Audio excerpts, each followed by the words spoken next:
Whereas Article 191 of the Constitution provides that subject to the Constitution and law, the Supreme Court may make rules regulating the practice and procedure of the Supreme Court. And whereas Article 10A of the Constitution mandated right to fair trial and due process, Article 4 of the Constitution guarantees treatment in accordance with law, and Article 25 of the Constitution prohibits discriminatory treatment, and right of appeal is a universal fundamental principle of jurisprudence. And Islam guarantees right to appeal, therefore, pursuant of Article 175(2), read with Article 191 of the Constitution, the law is being enacted. And whereas it is expedient to make law providing for certain practices and procedures of the Supreme Court, my respectful submission is, this para, as a matter of fact, indicates that this law is being enacted for a certain purpose, maybe for specific purpose, and I may say person specific, purpose specific, and maybe time specific as well. Very respectfully, if I am permitted. You are implying words in it, or does it say so? Lord, it says so, it means it. Where it is say so, it's for a person. Now, let's not introduce words in a statute which don't exist. If that is your impression, say it. That is my impression. That is my impression. So the law doesn't say this. So, all the sections which are part of this Act 17 of 2023, I would go to Section 3. Any matter invoking exercise of original jurisdiction under Article 184(3) of the Constitution shall be first placed before the committee constituted under Section 2 for examination, and if the committee of the opinion that a question of public importance with reference to enforcement of any of the fundamental rights conferred by Chapter 1, Part 2 of the Constitution is involved, it shall constitute a bench comprising not less than 3 judges of the Supreme Court of Pakistan, which may also include the members of the committee for adjudication of the matter. Regarding this Section 3, my submission is basically the legal authority already being part of the 1980 rules, Supreme Court rules.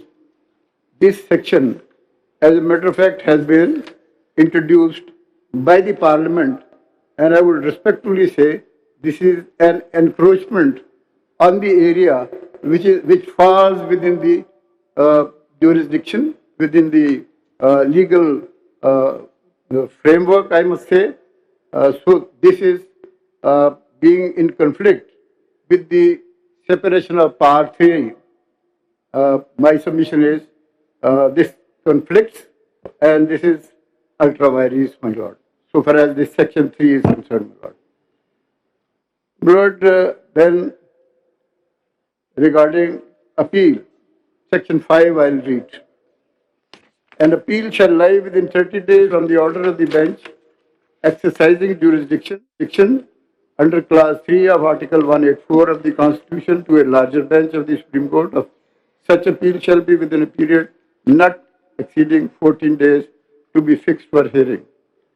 The right of appeal under subsection 1 shall also be available to an aggrieved person against whom an order has been made under Clause 3 of 184 of the Constitution prior to the commencement of the Act, provided that appeal under subsection shall be filed within 30 days of the commencement of the Act.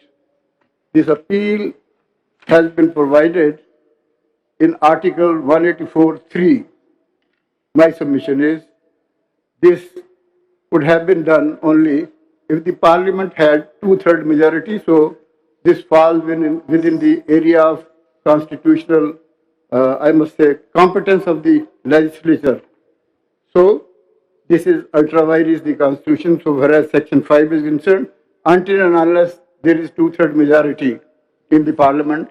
This addition in 184(3) could not be done, and therefore this is against the separation theory as well as against the Article 239 of the Constitution, wherein two-third majority is a constitutional requirement for amendment in the Constitution. This encroaches upon the area I have just referred to.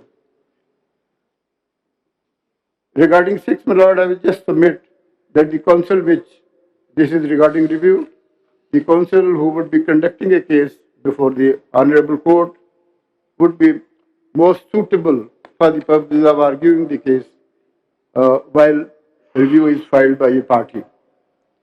Lord, overriding of all laws, Section 8 I would read. The provision of this act shall have effect notwithstanding anything contained in any other law, rules or regulations of the time for the time being in force or judgment of the court, including the Supreme Court and a High Court. Lord, my submission is the provision has bulldozed the independence of judiciary concept provided, and which has been established, my Lord, by law, Constitution, as well as the President of this Honorable Court. So my submission is the total effort by enacting this law, which I am just referring to, effort has been made to enter into the area which is not within the domain of the Parliament, my Lord. One thing I would be very respectfully submitting, that in parliamentary system, as a matter of fact, Parliament and the Executive, they are the one. I must say, they are the same phenomena in the Constitution. They have a nexus amongst themselves. So therefore, I would say, and this has been so, I'll be just reading a line from my paper book. The condition which was prevailing at the time when this act was being, whether it was discussed, it is a question again, but when it was being passed by the Parliament, certain observations which have been reported in the press, that is very relevant for the purpose of understanding how this enactment was done and passed by the truncated Parliament, I must say, because it was not a Parliament indeed which had to go into the amendment of the Constitution. They had no authority to do so. I may just be allowed for a minute. Constitution Petition 20 and page, my Lord, I'll just read it for your. Are you finding basing your arguments on the basis of news reports in the Constitutional Court before the full court? We don't have the. You can't articulate the same thing yourself. As senior counsel, you have to rely upon a news item, which may or may not be true. My Lord, very respectfully submitted. We don't have the record of the proceedings of the Parliament, my Lord. A question arose in certain proceedings before this Honorable Court in another case, and I think we submitted him even on the last day of hearing. Please don't travel outside the domain of this court. If you wanted something, the record of the Parliament, did you write to the Speaker?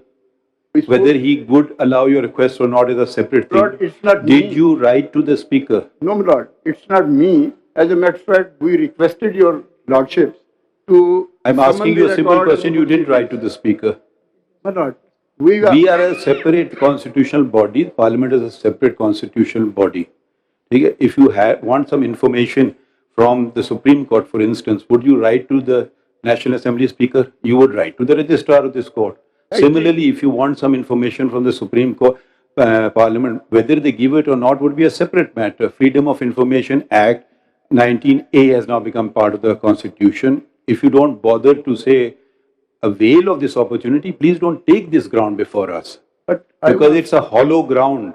You haven't built on the ground yet. Lord, certain records which are publicly available, and there is no reason to doubt them. So I think at times we have been referring these some of the news items for the purpose of understanding as to how certain acts or certain legal proceedings were taken. My lord, just Yeah, but, please, we will hear you, but we will not hear arguments of this nature.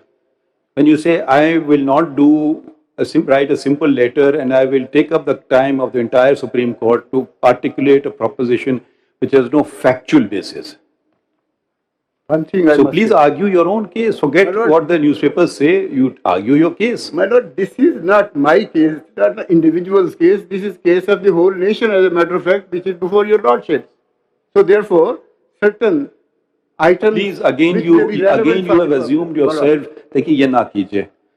Hazur, you have assumed yourself the representative of the nation. Sorry, you are not. You are a petitioner before us. Argue your case. My lord, We will not. We don't assume to speak for the nation, nor can you speak for the My nation. lord, 184(3) proceedings, as a matter of fact, are meant for and two important things. One, matter of public importance, and then breach of fundamental rights for that matter and its enforcement.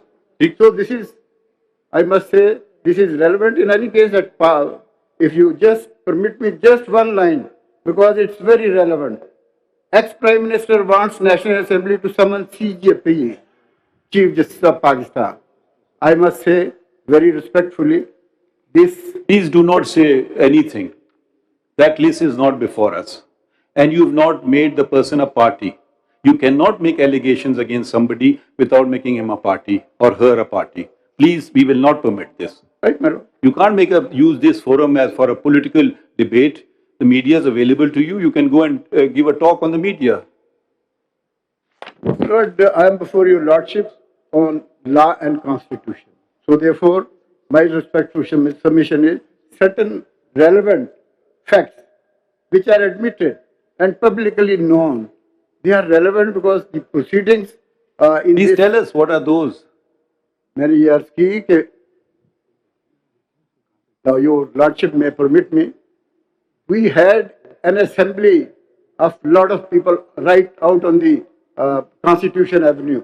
This is a background, my lord, in which this enactment was being passed by the assembly, and they had encroached upon the area which is within the ambit of your lordship, that is the judiciary. So that is why ये point argue कीजिए ना कि पार्लियामान ने supreme court के इख्तियारात slub किए. ये कानूनी दलाइल दीजिए ना. मैं इसलिए ये अर्ज कर रहा था कि ये बातें, ये सारे फैक्ट्स जो हैं, इसके अंदर ये कानून साजी की गई, इसीलिए बात चीज़ें रिलेट करना या आपके सामने रखना, लेकिन क्योंकि आप फरमाते हैं कि नहीं ऐसा नहीं होना चाहिए, सो चलें ठीक है, कानूनी बात कीजिए. जी, मैं ये गुजारिश करना चाहूँगा कि ये केस जो बुनियादी तौर पे आपके सामने है, इसमें जो सवाल उठाए गए थे मुख्तलिफ, उसमें ये था कि ये बिल क्या ये इसको टेकअप किया जा सकता था 184(3) में. पहले तो मेंटेनेबिलिटी की बात थी, तो मैं ये गुजारिश करना चाहूँगा कि ये एक्ट इटसेल्फ, ये जो इसकी बिगिनिंग है, ये जाहिर कर रही है कि ये फंडामेंटल राइट्स के हवाले से ये इनेक्टमेंट की जा रही है. So we question this enactment on that basis. Maintainability definitely is there because it's a matter of public importance relating to the fundamental rights. अब खबर आपकी दस्तरस में हर वक्त बर वक्त. अभी सुनो न्यूज के YouTube चैनल को सब्सक्राइब कीजिए, बेल आइकॉन पर क्लिक कीजिए और बाखबर रहिए मुल्की और बैनुल अक़वामी हालात से यकीन के साथ.